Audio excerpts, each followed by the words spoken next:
So Xiaomi was kind enough to send me the Xiaomi TV A Pro 65-inch, and I've been using it for almost 2 weeks now, and I would like to share my experience and impression of it so far. And so let's dive into it. Before I talk about the TV itself, I want to highlight about the service they provided this time to me. So Xiaomi asked me about a lot of things and they arranged this delivery for us. The people came on time, very professional. They explained me every single thing, how this TV actually works, even go into the detail about the applications and all that. They even asked me about like, are you guys putting the TV on the console or the stand, or do you want to mount it? So I mean, they were very professional in that way to really check with us beforehand. They know what they were asking, and I think it was quite helpful because at the moment when they came to install the TV, it was hassle-free installation and just within few minutes. So it was very smooth and a seamless installation. The whole process was a breeze. So I highly recommend that, and thumbs up for that.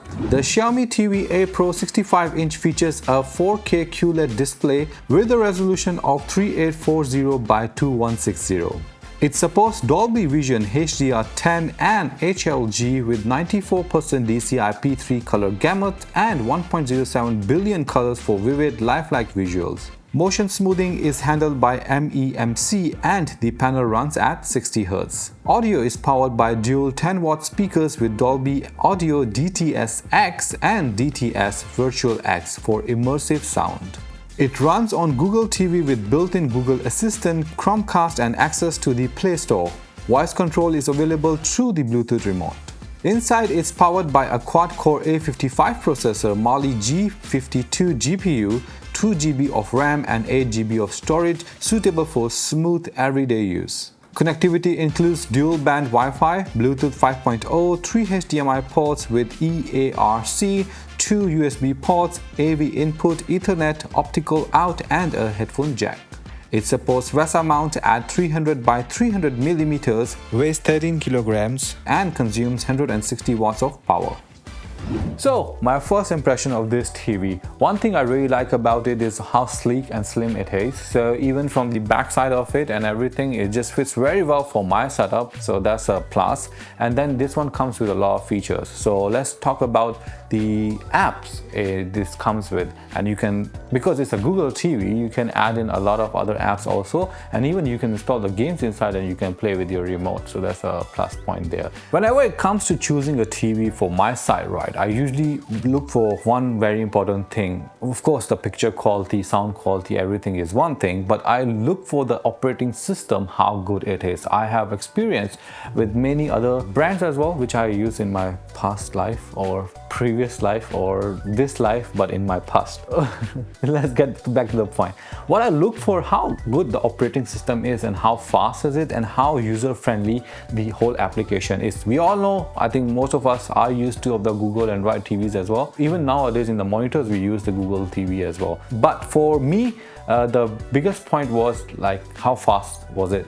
When I had it, I started to use it. Within a few hours, I already started to notice that there is a bit of the lag in the app itself. So I was not be able to like move very fast around and all these things. But then after doing some research, I find out that you can actually adjust the settings accordingly for your apps, how many apps you want to load in the front when the TV starts, or how many apps you want to have on the home page. And if there's any unnecessary apps, you can just actually remove it. And fine-tuning those settings a little bit, it makes a 1000% difference. So it's not the TV, it's the application itself, how you adjust it, then it will do a very good job and it will switch from one app to another quite seamlessly. I've been using a PlayStation here also. I've been moving from PlayStation to TV to my other apps which I use, actually quite okay. I'm quite pleased with it. Though this TV have a very decent sound and the Dolby, all the functionalities of the audio, but I'm also using an external soundbar in my case, and it works quite well. It has the ARC control also, so with the HDMI, there's a HDMI ARC port at the back. You can connect your any soundbar and you can actually control with just one remote. And if you guys can notice that I can just control my whole soundbar with the TV remote. I don't need to use an external remote for that. So that's also a good feature I always look for, that I can connect my external devices seamlessly. Let me take you guys to some of the apps. For example, let's say if a YouTube app, I open it and it will be, this is the actual speed you will get. This is how fast. I'm actually using Wi-Fi on this, and then you are in. Of course, you will see all the kids stuff because that's what my daughter uses a lot. Quite straightforward. And then if I just quickly play this video, and you can take it from here. It's a YouTube video, and even with the YouTube video, the quality is quite good. When I had it in the first, definitely you have to adjust your settings according to your needs, how you want too bright, too sharp, how much contrast you want, and all these things. You can actually adjust that accordingly based on your own needs. Then if we of course, I love this remote. I can just switch between everything very fast. So let's say I click on the Netflix. You can see the quality, how good the quality is. With this 65-inch, it really enhanced a very good experience for you. I'm also on the Wi-Fi. All my previous TVs, trust me, I was using LAN cable always. I don't trust Wi-Fi on the TVs, but this one, I am actually preferring to have the Wi-Fi. So thumbs up there. Picture quality, audio. Of course, we cannot play audio here for the copyright music. Take my words for that. It's a decent audio. It's not the best out there, but it's a decent audio. But if you want to have external devices like this, like I have a soundbar, it just increased the experience by a lot. One more thing I want to show you, if I go to my source, right, I can actually see which are the HDMIs are connected, which are the devices. You can actually even name them accordingly. I didn't do it, but you can actually name it that, okay, like for example, this is my PlayStation 5. It's automatically they choose it, like show me that it's a PlayStation 5, but I can actually change the name of this also in the settings. And the HDMI one is my soundbar itself, which is the ARC control. One more thing I wanted to show you guys, because it's a smart TV, actually a very smart TV. For example, I have my PlayStation here, right, and I will turn it on. It's totally off at this moment. I will turn it on just like that. It will automatically find the source that, oh, do you want to use your PlayStation? It's turned on, and I will just press use. There we go. We have our PlayStation ready to play. So all these small features having in your smart TV, it definitely helps you a lot to move around from the app to app, from your devices, and it just, you enjoy it a lot and you don't need to worry about anything else. So let me take you guys a little bit deep into the settings. Just a brief introduction for the settings of what actually you can do with this TV, more than just playing and watching movies. These are the quick settings. You can have it like all the Bluetooth, accessibility, sounds and input source and screensavers and everything you can have, or you can actually go to the all settings, and then you can even have a more control. You can select the channel input, sound displays, network options, apps, system, and everything you need actually is very nicely done in this app, and you can easily control everything you want. Even have the power saving mode, so you can have the different energy modes. You can have a low, optimize, or increase. So up to you guys which one you want to use. One more thing I wanted to show you guys, this one also have this voice control button here. Let's try. Okay, press this button and you see you can search for anything. Hold the assist button and all this. So if I press this and I hold it, open Netflix. Ta-da! I think it's a good thing to have. Why it's important? Because for my daughter, for example, I talk a lot about my daughter in this video because she is the biggest user here at this moment, okay, and she is on the June holiday, so yeah, bear with me for that part. What happens, she don't need to type anything, and the voice command, the voice control is actually quite good into that, and all the Google Assistant and everything is amazing. It makes your life easier. She now don't need to ask me to come and type for her or everything, because she don't like to type all these small in the keyboard and search for the things. She can just say it and it opens very fast for it. So thumbs up for that. There are a few more things here on the remote control. If you guys can see, we have a Netflix, we have Prime Video, YouTube. Actually, there's a Xiaomi free TV also. If you want to set, there's a live TV available. You can actually have all these channels. Let's say I'm watching this channel. You see there are a lot of programs available. Let's say if I go to the music, select it if you want to watch, and then you see what's coming next and all these things. So this free app, I think it's, if you want to kill some time and you want to utilize it, you can use it. It's quite good. Apart from the free TV app, there is a live TV also. If you press that, it will move to the live TV and you can actually set up all these channels for yourself. I didn't do it because I don't really need it, but if you want to, these are the functionalities you have. And then there is this extra button button, you can actually create a shortcut for anything you want to. So you can press the start button to open favorite TV app or program. In my case, I think I am thinking to add, like, I think Google Home will be a quite good thing to add in. So you can just actually set this button up for yourself. So apart from that, all the basic controls on the remote control, if you would like to explore, you can actually check this out.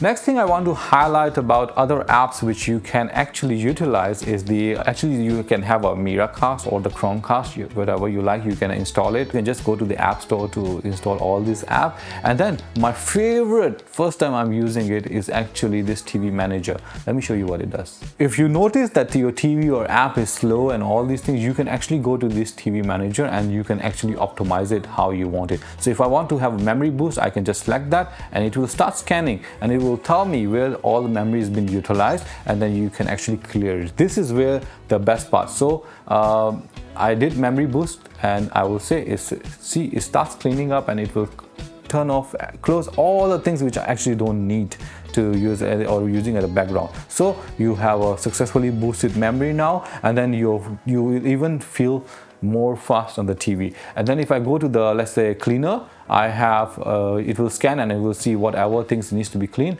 Let's press clean up and it will do a cleanup very fast. Love this.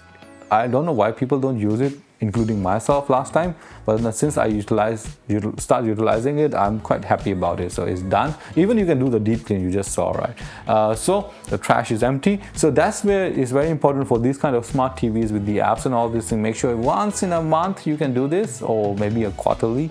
It will be good. You can go for the deep clean. Then you can uninstall the apps. You have a data usage settings. For the settings, you can even clear the trash automatically. What trash limited time, the size and all these things you can increase or decrease from here as well. So up to you. Why this is important? Because sometimes you don't want to suddenly delete everything, so you can increase or decrease the size just in case you don't by mistake delete a lot of things. I wish this built-in memory is at this moment is like, I think 8 GB storage, which can fill up very fast if you have a lot of apps like me, but I wish there is a more built-in memory for me instead of I plug in the external hard drive or external storage to save more things or more apps or the games directly into the TV. But 8 GB is also not bad. At least all your basic things can be installed here, so don't worry about that, but it's good to have.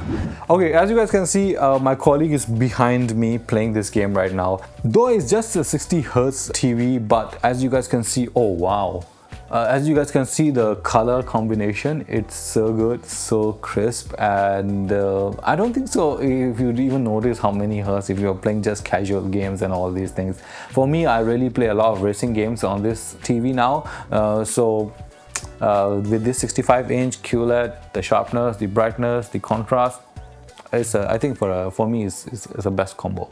So in conclusion, if you are looking for a good experience without breaking your bank, so I think Xiaomi One is a very good option within this price range. You get to have a lot of features in the TV available with the very good quality. Sound is also very decent, and the functions which it comes with, which is really very helpful as well. The benefit you get with the QLED panel is the vibrant color, high brightness, and a very good contrast. So is it worth the price? Let me know in the comment section. I'll be happy to know what do you guys think. I hope you guys have enjoyed this video, and I tried my best to cover most of the amazing features of this amazing TV. If you guys want to know more about it, you can find all the links in the description of this video, and if there are any discount codes available, I'll be dropping them in the description of this video as well. Or you can ask me any question in the comments. I'll be happy to reply you guys. So if you guys have enjoyed this video, don't forget to give a thumbs up, subscribe to our channel, and check out all the socials here so you guys can know what goes behind the scene as well. And we do a lot of giveaways on our Instagram, so do check that out as well. I'll see you guys in the next video. Until then, take care and bye bye.